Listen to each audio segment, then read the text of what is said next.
The wind that night in New York City felt sharp enough to cut through bone. Daniel Carter pulled his jacket tighter as he walked beside his 9-year-old daughter, Lily, toward their small hotel a block away. They were in town for Lily's medical checkup, a routine follow-up after heart surgery that had already drained every dollar Daniel had saved. Then a scream shattered the night. Across the street, outside the Langford Hotel, a man was violently dragging a woman against the stone wall, trying to rip a purse from her hands. Daniel froze. He had his daughter with him, and in the next few seconds, one decision would change all of their lives. Daniel Carter had calluses older than most people's careers. At 36, he'd spent nearly 2 decades working construction across upstate New York, framing houses in summer heat, pouring concrete in spring rain, installing drywall through winters that turned his fingers numb even through gloves. The work was steady. The pay was decent. But it was never quite enough, especially not after Sarah left. She'd walked out when Lily was 3, citing reasons that all boiled down to one truth. She hadn't signed up for this kind of life. The late rent, the tight budgets, the slow, grinding reality of building a future one paycheck at a time. Daniel didn't blame her anymore. That bitterness had burned out years ago, leaving only ash and acceptance. What mattered now was Lily. She was 9, small for her age, with her mother's dark eyes and Daniel's stubborn chin. She loved books about space, hated Brussels sprouts, and had a laugh that could turn his worst days around. She also had a heart condition. It wasn't life-threatening anymore. The surgery 18 months ago had fixed the structural problem, a ventricular septal defect that Daniel still couldn't pronounce correctly. But it required monitoring, regular checkups, specialists, which was why they were in New York City on a freezing Tuesday in February. The appointment had been that afternoon at Mount Sinai. Dr. Patel had been optimistic. The echocardiogram looked good. Lily's stamina was improving. No restrictions on physical activity beyond common sense. "She's a strong kid," Dr. Patel had said, ruffling Lily's hair. "Keep doing whatever you're doing." Daniel had nodded, relief loosening the knot that lived permanently between his shoulder blades. The checkup itself was covered by insurance, barely, but the trip wasn't. Neither was the hotel. He'd found the cheapest place he could within walking distance of the hospital, a narrow building wedged between a laundromat and a bodega, with a lobby that smelled like disinfectant and old carpet. $79 a night. No breakfast included. They'd checked in Monday evening, gone to the appointment Tuesday, and now had one more night before the early bus home Wednesday morning. Daniel did the math constantly. Bus tickets, $42 each way. Hotel, $158 total. Meals, maybe $60 if they stuck to pizza and deli sandwiches. The whole trip was pushing $300. That was a week's pay after taxes. But Lily's health wasn't negotiable. "Dad, can we get hot chocolate?" Lily's voice pulled him back to the present. They were walking down East 74th Street, the sidewalk still damp from earlier rain. The temperature had dropped since the appointment, and their breath came out in small clouds. "Maybe back at the room," Daniel said. "I think I saw a vending machine. The powdered kind?" "Probably." She wrinkled her nose but didn't argue. Lily had learned early not to ask for things they couldn't afford. It was a skill Daniel wished she didn't have to develop. "How you feeling?" he asked. "Tired?" "A little." She squeezed his hand. "But good tired." "Like after swimming." "That's good." They were half a block from the hotel now. Daniel could see the faded awning, the flickering neon of the bodega next door. Almost there. Almost done with the hard part. He was thinking about whether the vending machine would take crumpled bills when the scream cut through the night. It was sharp, desperate. The kind of sound that bypassed thought and went straight to instinct. Daniel's head snapped toward the source. Across the street, in front of the Langford Hotel, the nice one, the one with the doorman and polished brass, a man in a dark hoodie had a woman pinned against the limestone facade. He was yanking at her purse. She was fighting back, one hand gripping the strap, the other pushing against his chest. The man jerked harder. The woman's head bounced off the stone, and Daniel's world narrowed to a single point of decision. The city had a particular quality on nights like this, cold enough that the streets felt emptier than they actually were. People moved faster, heads down, focused on getting from point A to point B without lingering. The wind came in gusts, channeled between buildings, carrying the smell of exhaust and hot pretzels and something vaguely chemical from the subway grates. Daniel had noticed it the moment they'd stepped outside after dinner cheap pizza from a place 2 blocks south, where Lily had carefully picked off the pepperoni and eaten around the burnt edges. "I like the cold," Lily had said, skipping a little as they walked. "It makes everything feel clean." "You say that now. Wait till your ears start hurting." She'd laughed and tucked herself closer to his side. They'd walked slowly, in no particular hurry. The appointment was done. The hard part was over. All that remained was killing a few hours before bed, then getting home. Daniel had felt the exhaustion sitting heavy in his bones, not from physical work, but from the constant, low-level stress of being in a city he didn't know, navigating systems he didn't understand, trying to make sure Lily felt safe and cared for, despite the tight budget and unfamiliar surroundings. "Tomorrow we'll sleep in," he'd told her. "Bus doesn't leave till noon. Can we get bagels before we go?" "Sure." "With cream cheese?" "With cream cheese." She'd smiled up at him, satisfied. The street they were on now was quieter than the main avenue. Residential buildings mixed with small hotels, a few dark storefronts, a dry cleaner that had closed hours ago. Their hotel was visible now, the sign half burned out, reading Tor-IN instead of Motor-Inn. But the door was there, and behind it, a room with 2 beds and a heater that rattled but worked. Lily had been talking about the book she was reading. Something about a girl who discovered she could talk to stars. Daniel was only half listening, his mind already on the checklist. Brush teeth, set alarm, lay out clothes for tomorrow, and then the scream. It wasn't close, but it wasn't far either. Daniel stopped walking. Lily stopped too, her hand tightening in his. "What was that?" she whispered. He scanned the street, trying to locate the source. There, across the street, maybe 40 yards away, outside the Langford. A man, a woman, a struggle. Even from this distance, Daniel could see the violence in it. The way the man's arm moved, jerking and pulling. The way the woman's body twisted, trying to break free. Lily's voice was small. Daniel's first thought was to look away. Keep walking. Get Lily inside. This wasn't his problem. He had his daughter with him. He didn't know these people. The city had police. Someone else would call. But even as he thought it, he was already moving. Not toward them. Not yet. Toward the hotel entrance. Toward safety for Lily. "Come on," he said quietly. "What's happening?" "Someone needs help." They crossed the street quickly, Daniel's hand firm on Lily's shoulder. The hotel entrance was just ahead now, the glass door reflecting streetlight. The woman screamed again. Daniel's jaw tightened. He had maybe 30 seconds to make a choice, and he already knew what it would be. The Langford Hotel sat on the corner, like a piece of old New York that refused to modernize. Limestone facade, brass fixtures, a green awning that probably cost more than Daniel's truck. This was where people with money stayed. Business travelers, tourists who didn't count pennies, people whose worlds didn't overlap with his except in moments like this. The woman being attacked wore a dark wool coat that looked expensive even from across the street.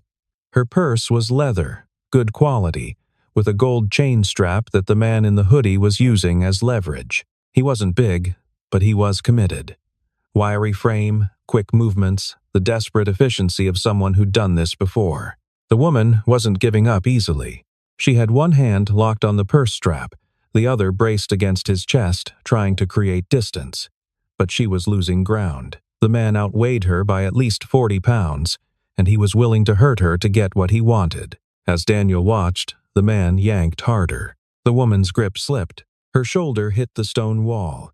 Her head followed, bouncing off the limestone with a sound Daniel heard even from across the street. She staggered. The man pulled again, and this time the purse strap started to slide free. Daniel's mind was moving in 2 directions at once. One part, the father part, was screaming at him to get Lily inside. "Lock the door," Call the police. Let professionals handle this. The other part, something older, something wired deeper, was calculating distance, angles, risk. If the man had a weapon, this could go bad fast. If Daniel left Lily alone, even for a few minutes, she'd be terrified. If he did nothing, he'd have to explain to his daughter why he'd let someone get hurt when he could have helped. "Dad, is she okay?" Lily's voice was shaking. Daniel looked down. His daughter's eyes were wide, fixed on the struggle across the street. He knelt in front of her, hands on her shoulders. "Lily, listen to me. Is he hurting her?" "Yes, and I need to help. But I need you to do something first." Tears were starting in Lily's eyes. "What?" "I need you to run into our hotel right now. Go straight to the front desk. Tell whoever's there to call 911. Can you do that? Right now, Lily. Fast as you can." She looked at the hotel door, then back at him. "What about you? I'll be right back. I promise. Lily." His voice was firm but gentle. "I need you to trust me. Go. Now." She hesitated one more second, then nodded and ran. Daniel watched her push through the glass door, saw her approach the desk, saw the clerk lean forward to listen. "Good." He turned back toward the Langford. The man had gotten the purse free now. The woman was on her knees, one hand pressed to her head, the other reaching up weakly. The man was already turning to run, and Daniel was already moving. He'd done stupid things before. Every construction site had moments where you had to decide between playing it safe and getting the job done. He'd climbed shaky ladders, worked under questionable loads, trusted ropes that probably should have been replaced. But those risks were calculated. This was different. This was him at 36, tired and broke and responsible for a 9-year-old, about to put himself between a desperate stranger and whatever came next. He didn't feel brave. He felt necessary. And sometimes that was the same thing. The distance between Daniel and the robbery was maybe 40 yards. In construction terms, that was about the length of a standard residential lot. In track terms, less than half a sprint. In the context of a stranger with his daughter safely inside watching through glass, it was the gap between his old life and whatever came next. Daniel didn't run at first. He walked quickly, purposefully, eyes locked on the man in the hoodie who was now trying to get the purse open while backing away from the woman on the ground. The street was empty except for them. No cars, no pedestrians. Just the three of them and the cold wind and the yellow glow of streetlights. 20 yards now. The man looked up. Their eyes met. Daniel saw the calculation happen in real time. The man was younger than him, maybe late 20s. His face was thin, unshaven, eyes too bright in a way that suggested he was running on something chemical. He saw Daniel coming, saw the intent, and pulled a knife. It wasn't big, maybe a 3-inch blade, the kind you could buy at any bodega. But under streetlight it looked plenty sharp enough. "Back off," the man said. His voice was ragged. "Not your business." Daniel stopped. 10 feet between them now. His heart was hammering, but his hands were steady. Years of working with power tools, of maintaining focus when mistakes could cost fingers, had trained him to stay calm under pressure. "Put the purse down," Daniel said quietly. I said back off. "Can't do that." The man shifted his weight, knife held low and forward. He knew how to use it. This wasn't a bluff. "I'll cut you," he said. "Maybe," Daniel agreed. "But you'll have to get close to do it." Behind the man, the woman was trying to stand. Blood ran from somewhere in her hairline, dark against her silver hair. She looked to be in her 60s, well-dressed, the kind of person who'd probably never been in a fight in her life. Daniel could see her trying to process what was happening, trying to decide whether to run or stay. "Ma'am," Daniel called, not taking his eyes off the knife. "Can you get back inside the hotel?" She didn't move, either too shocked or too hurt. "Lady, move!" The man with the knife snarled. That was when Daniel noticed the sirens. Faint, but getting closer. Lily had done her job. The man heard them too. His eyes darted toward the sound, then back to Daniel. Decision time. He could run now and maybe get away.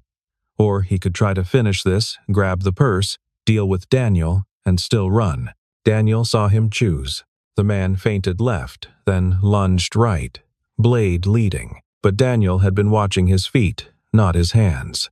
In construction, you learned to read body language before accidents happened. The way someone shifted weight before a load tipped. The way someone's shoulders tensed before a tool slipped. The man's rear foot had telegraphed the real direction a half-second early. Daniel stepped inside the knife arc, caught the man's wrist with his left hand, and drove his right elbow into the man's solar plexus. The air went out of him in a rush. The knife clattered on pavement, and Daniel found himself holding a gasping stranger while sirens screamed closer. The thing about real violence is that it doesn't feel like the movies. There's no soundtrack, no slow motion, no dramatic dialogue, just bodies moving, breath coming hard, and the stark awareness that someone's going to get hurt. Daniel had been in exactly 2 fights in his entire life. The first was in high school, over a girl whose name he couldn't even remember now. Clumsy punches thrown in a parking lot, broken up by teachers before anyone got seriously damaged. The second was at a job site 7 years ago when a subcontractor showed up drunk and took a swing at the foreman. Daniel had stepped in, taken a hit to the ribs, and helped pin the guy until he calmed down. Neither of those experiences prepared him for this. The man he was holding wasn't big, but he was fighting like his life depended on it. Twisting, kicking, trying to break Daniel's grip on his wrist. Daniel's construction-strong hands held firm, but the man's free elbow caught him in the jaw. Stars burst across his vision. He adjusted, got an arm around the man's chest from behind, and pulled him off balance. They went down together on the cold pavement. The knife was somewhere to the left, out of immediate reach. Daniel made sure to keep his body between it and the man. "Stop," Daniel grunted. "Just stop." The man bucked, trying to throw him off. Daniel tightened his grip, using his weight to pin him. 215 pounds of muscle built from years of lifting, carrying, hauling. "You're done," Daniel said into the man's ear. "Cops are coming. Don't make this worse. Get off me." "Can't do that." The woman had managed to stand now, one hand pressed to the cut on her head, the other braced against the Langford's wall. She was staring at them with wide eyes. "Are you okay?" Daniel called to her. She nodded, though she didn't look okay. The sirens were close now. Maybe 2 blocks away. The man beneath Daniel went limp suddenly, all the fight draining out of him. Daniel didn't trust it. He'd seen too many workers fake exhaustion right before trying something stupid. "Stay down," he warned. I'm down. Daniel didn't ease up. His jaw throbbed where the elbow had connected. His knee was screaming from hitting pavement. Adrenaline was making his hands shake, but he held on. 30 seconds later, blue and red lights washed across the street. A patrol car screeched to a stop at the curb. 2 officers got out fast, hands near their weapons. "NYPD. Nobody move." "He stopped the guy," the woman said immediately, her voice surprisingly strong. "That man saved me." The officers approached cautiously. "Sir, you can let him go," the first officer said to Daniel. "We've got him." Daniel hesitated, then released his grip and rolled away, hands visible. The second officer moved in, quickly cuffing the man on the ground. "You hurt?" the first officer asked Daniel. "No, I'm fine." He gestured toward the woman. "She's bleeding." The officer nodded and spoke into his radio, requesting an ambulance. Daniel stood up slowly. His whole body ached. His dress pants, the only decent pair he owned, were torn at the knee. His jacket was scuffed. He looked toward his hotel. Lily was pressed against the glass door, the night clerk beside her.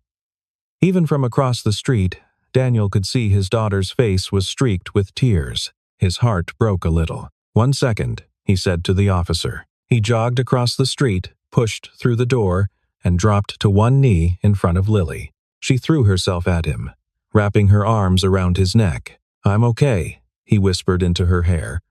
"I'm okay, sweetheart. I was scared. I know. You were so brave.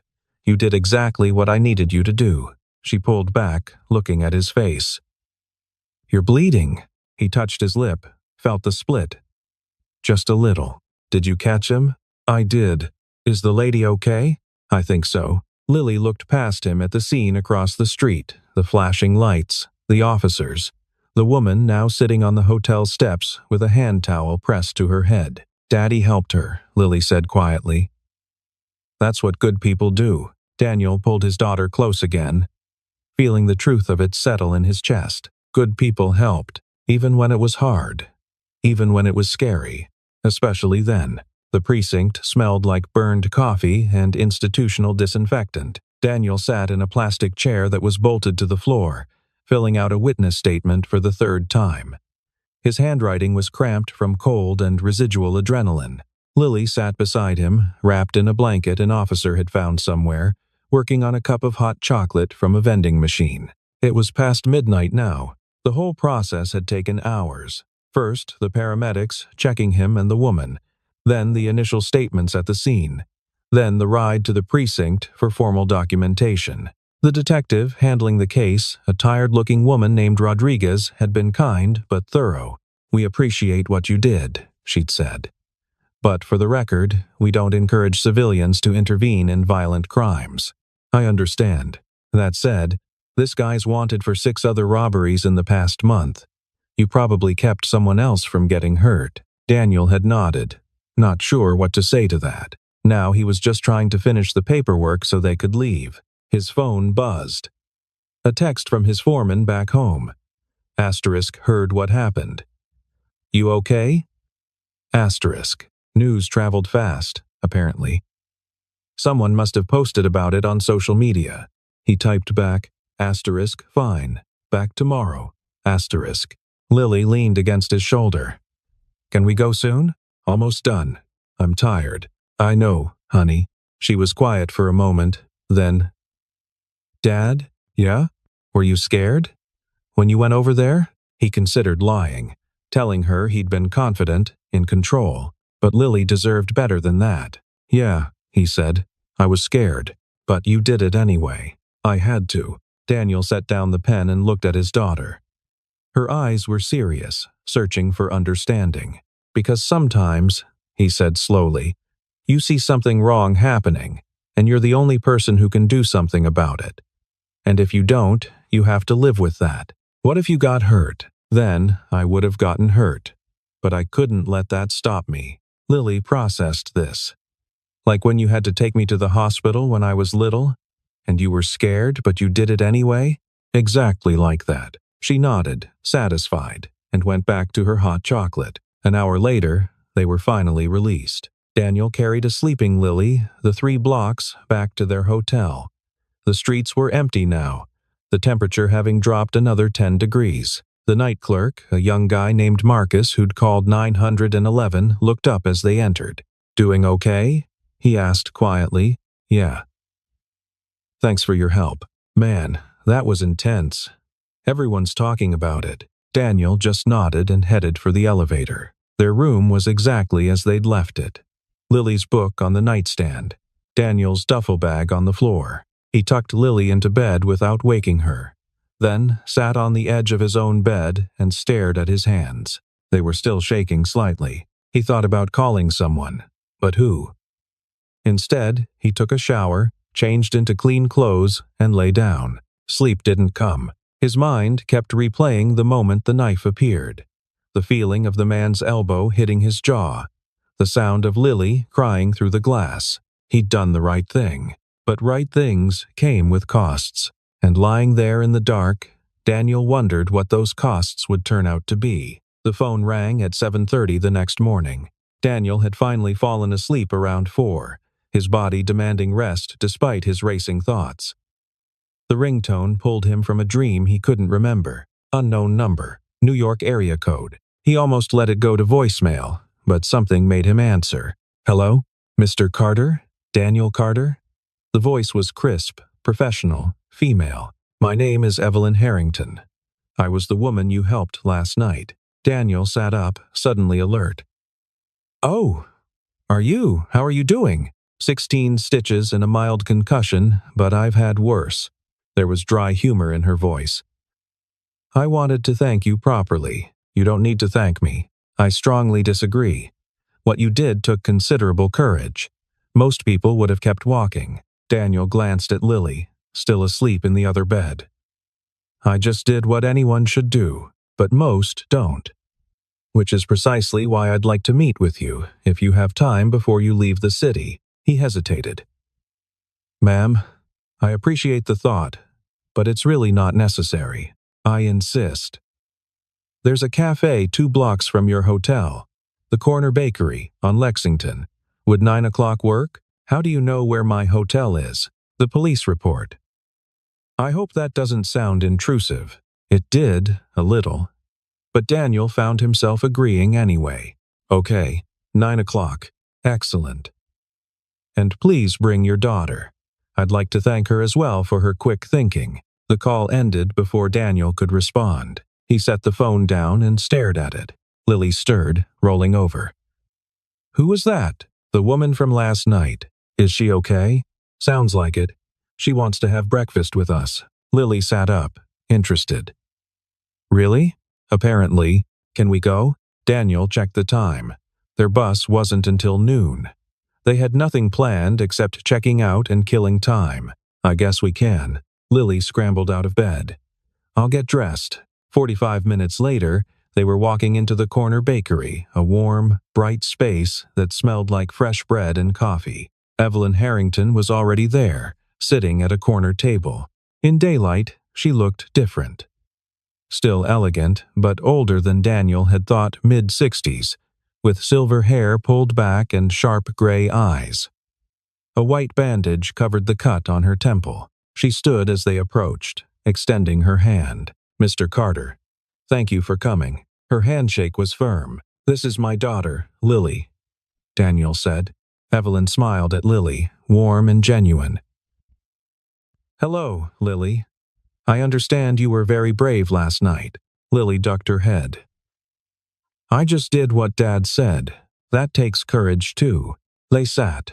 A waitress appeared with menus. Order whatever you'd like, Evelyn said. It's on me. Daniel started to protest, but something in her expression stopped him. This wasn't charity. This was something else, and he was about to find out what. Lily ordered chocolate chip pancakes with a focus that made Evelyn smile. Daniel went with coffee and eggs, his appetite still uncertain from lack of sleep. They made small talk while waiting for the food. Evelyn asked about their trip, the doctor's appointment, where they were from. Daniel answered carefully, aware that this woman knew more about him than he knew about her. The food arrived. Lily dug into her pancakes. She has your determination, Evelyn observed. Daniel glanced at his daughter. She's tougher than she looks. I don't doubt it. Evelyn sipped her coffee. Mr. Carter, I'd like to have a frank conversation with you, if that's all right. It might be easier if Lily were occupied for a few minutes. Daniel's guard went up. What kind of conversation? Evelyn reached into her purse and pulled out a tablet, opening it to a kid's drawing app. Lily, would you mind doing me a favor? I need someone to draw me what a hero looks like. Do you think you could do that? Lily looked at Daniel. He nodded. She took the tablet and moved to a booth 2 tables away, within sight but out of earshot. Evelyn waited until she was settled, then turned back to Daniel. I haven't been entirely forthcoming about who I am, she said. Okay, my full name is Evelyn Harrington. Until 3 years ago, I was a vice admiral in the United States Navy. Before that, I spent 28 years working my way up through naval intelligence. Daniel set down his coffee. You're military. Was military. Now I'm the CEO of Harrington Security Solutions. We're a private firm that handles security consulting, personnel training, and risk assessment for defense contractors and government agencies. I don't understand what that has to do with me. Evelyn leaned forward slightly. Last night, I was mugged outside my hotel by a man with a knife. I'm trained in self-defense. I've been in actual combat situations. I should have been able to handle that encounter. He caught you off guard. He did. But that's not the point. She paused. The point is what you did next. I watched you, Mr. Carter. From the moment you realized what was happening to the moment the police arrived, you assessed the situation. Protected your daughter first. Evaluated the threat, intervened with exactly the right amount of force. And when he pulled a knife, you didn't panic. You read his movement and neutralized him without causing unnecessary harm. Daniel shifted uncomfortably. I've worked construction my whole life. You learn to react fast. You learn more than that. You learn to assess risk, to solve problems under pressure, to keep calm when things go wrong. Evelyn's eyes were steady on his. Do you know what I was doing at the Langford Hotel last night? I was meeting with the head of security for a logistics company that moves sensitive materials. We're in the process of hiring 50 new personnel for various positions.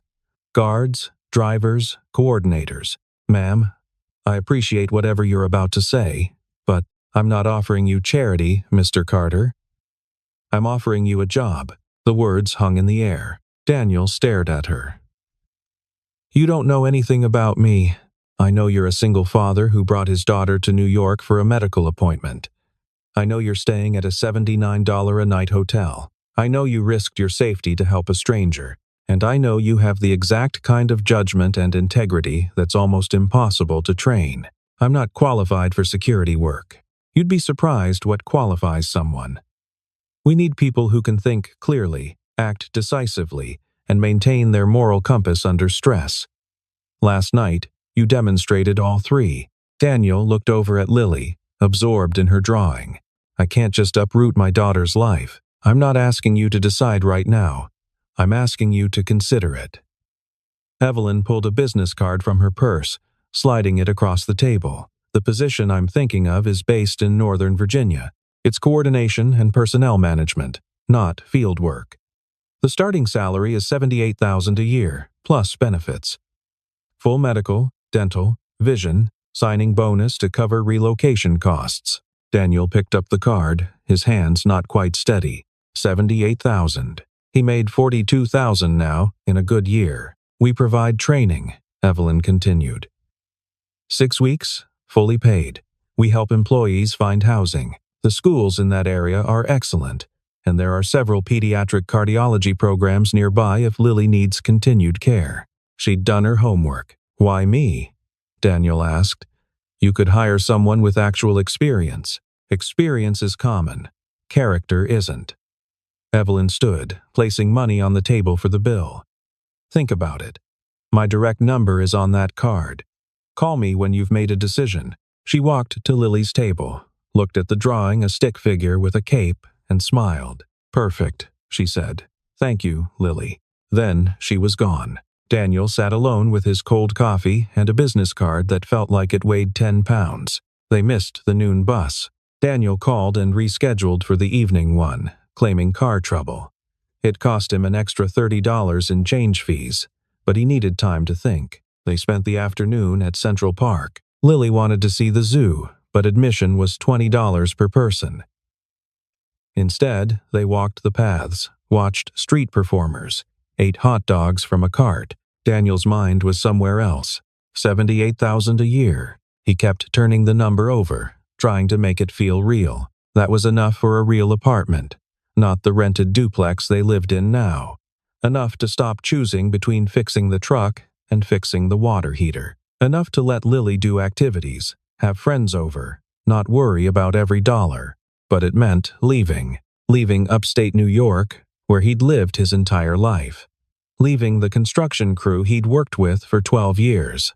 Leaving the familiar. Dad, you're being quiet. Lily was sitting on a bench beside him, swinging her legs. Just thinking. About the job? He glanced at her, surprised. How did you know about that? I wasn't that far away. I heard some of it. She tilted her head. Would we have to move? Yeah. To Virginia. Where's that? South of here. Different state. Would I have to change schools? You would. Lily considered this seriously. Would you be happy there? The question caught him off guard. I don't know, honey. Maybe. Do you like your job now? Daniel thought about dawn mornings in freezing weather, aching joints, the constant worry about getting hurt and losing work. It's okay, he said. Just okay? Just okay. Lily nodded. Mom left because she didn't like her life, right? Daniel's chest tightened. That's part of it. I don't want you to be like that. Staying somewhere just okay. It's not that simple. Why not? Because I have responsibilities. I have you. But I want you to be happy, Dad. She said it so plainly, with such uncomplicated love, that Daniel felt something crack inside him. He'd spent 9 years making every decision based on what was safest for Lily, what was most stable, what minimized risk. And maybe that had been right, but maybe it was also keeping them both stuck. Would you be okay with moving? He asked carefully. Lily shrugged. I'd miss my friends, but we could visit, right? Yeah, we could, and I'd make new friends. You would? Then I think we should do it. She looked up at him with those serious dark eyes. That evening, back in the hotel room while Lily watched cartoons, Daniel called the number on the card. Evelyn answered on the second ring. Mr. Carter, I was hoping to hear from you. I have some questions. Of course, they talked for 40 minutes. Evelyn explained the training program, the job responsibilities, the support systems for new employees. She offered to connect him with current employees who'd made similar transitions. She didn't pressure, didn't oversell. She just laid out the facts and let Daniel make his own decision. At the end of the call, he said, I'd like to accept.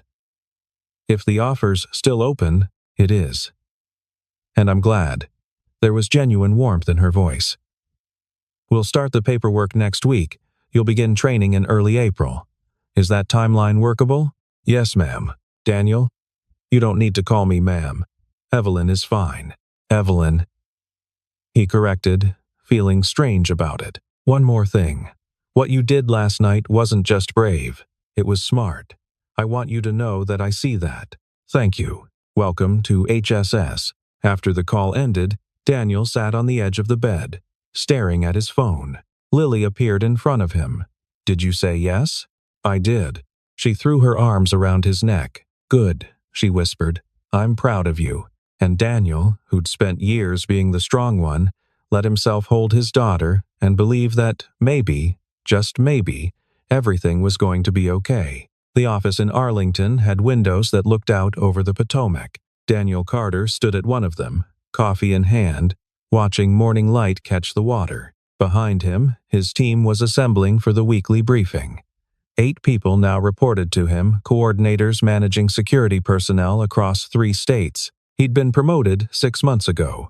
Regional operations manager, $95,000 a year. The kid from upstate New York, who used to frame houses, was now running logistics for government contractors. It still felt surreal sometimes, but mostly it felt right. His office door was open. He'd kept it that way since his first day. Something about closed doors reminded him too much of the barriers he'd spent his life on the wrong side of. Morning, boss. That was Marcus, his second in command, a former Army Ranger who'd initially been skeptical of the guy with no military background. They'd become friends. Morning. We ready? Yep. Henley's bringing the quarterly reports. The briefing went smoothly. Hiring was up. Retention was good. 2 new contracts were moving forward. Daniel had learned the work quickly, discovering that coordination wasn't that different from running a construction site. Different vocabulary, same principles. Clear communication, proper planning, and respecting the people doing the actual work. After the meeting, he had lunch with Evelyn. She'd made it a monthly tradition, taking him to different restaurants around the city, talking about everything from strategic planning to Lily's latest school project. She's doing well? Evelyn asked. Straight A's. Made the soccer team. Has more friends than I can keep track of. And the medical follow-ups? All clear. Dr. Morrison says her heart function is perfect. I'm glad. Evelyn smiled. You've done well here, Daniel. Better than I expected, honestly. That's reassuring. I knew you had potential. I didn't know you'd exceed it this quickly. Daniel set down his fork. I never thanked you properly. For taking a chance on me, you thanked me by proving me right. Still, Evelyn was quiet for a moment. Do you ever think about that night, outside the Langford? Sometimes. Any regrets? Daniel considered. I regret that Lily had to be scared. But no. Not about the rest of it. Good. Evelyn raised her water glass. To split-second decisions that change everything. Daniel clinked his glass against hers. That evening, he picked Lily up from soccer practice. She was muddy and happy, talking nonstop about a goal she'd almost scored. As they drove home to their 3-bedroom townhouse with the good school district and the park 2 blocks away, Daniel thought about the photograph on his desk. It was from that night in New York. Not of the robbery. That would have been morbid, but of him and Lily, taken the next morning in Central Park. Her smile wide, his arm around her shoulders. The before picture, before everything changed. Lily was still talking. And coach said I should try out for the travel team, but that's a lot of practices. What do you think? I think if you want to do it, we'll make it work. Really? Really. She beamed at him. Daniel smiled back and drove them home through streets that finally, after 2 years, felt like they belonged to him. Not because he'd earned them through violence or heroism, but because he'd made one decent choice on a cold February night. And that choice had opened a door he didn't know existed. All you had to do was walk through. Sometimes that was everything.